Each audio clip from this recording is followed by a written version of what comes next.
কিছুদিন আগে আমার মেসেঞ্জারে এক ভাই মেসেজ করে বললেন শার্প এমএক্স M265N এই ফটোকপিয়ার মেশিনটিতে কিভাবে স্ক্যান করলে অনেকগুলো ফাইল স্ক্যান করলে অনেকগুলো ফাইলে সেভ হবে সেই প্রক্রিয়াটি দেখার জন্য।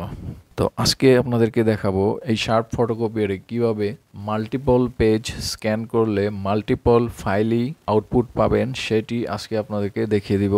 সাধারণত আমরা স্ক্যান করার জন্য কোনো একটি পেন ড্রাইভ অথবা সার্ভারের সেট করা স্ক্যান ফোল্ডার অথবা কোনো ইমেল অ্যাড্রেসে ডেস্টিনেশন হিসেবে সেট করতে পারি।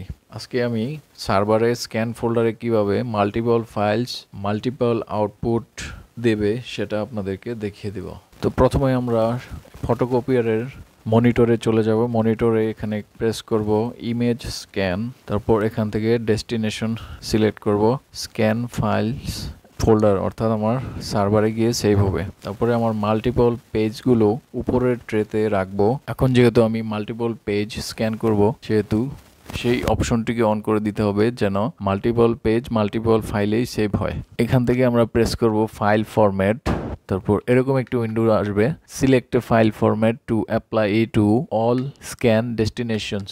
এখানে ওকে প্রেস করব। ওকে প্রেস করার পরে এই উইন্ডোটি আসবে। এই উইন্ডোর নিচের দিকে দেখতে পাচ্ছেন স্পেসিফাইড পেজেস পার ফাইল, এটাতে টিক মার্ক দিয়ে দিব, তারপর ওকেতে প্রেস করব। বাস অল সেট। এখন স্ক্যান বাটনে প্রেস করব।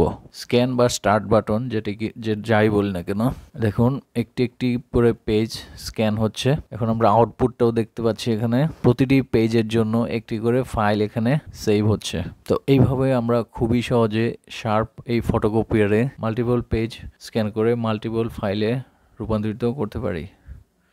ভিডিওটি আশা করি আপনাদের জন্য হেল্পফুল হবে। ভিডিওটি হেল্পফুল হলে আমার পেজটিকে ফলো দিয়ে সাথে থাকুন, অথবা ইউটিউব চ্যানেল থেকে দেখলে চ্যানেলটিকে সাবস্ক্রাইব করুন। ধন্যবাদ।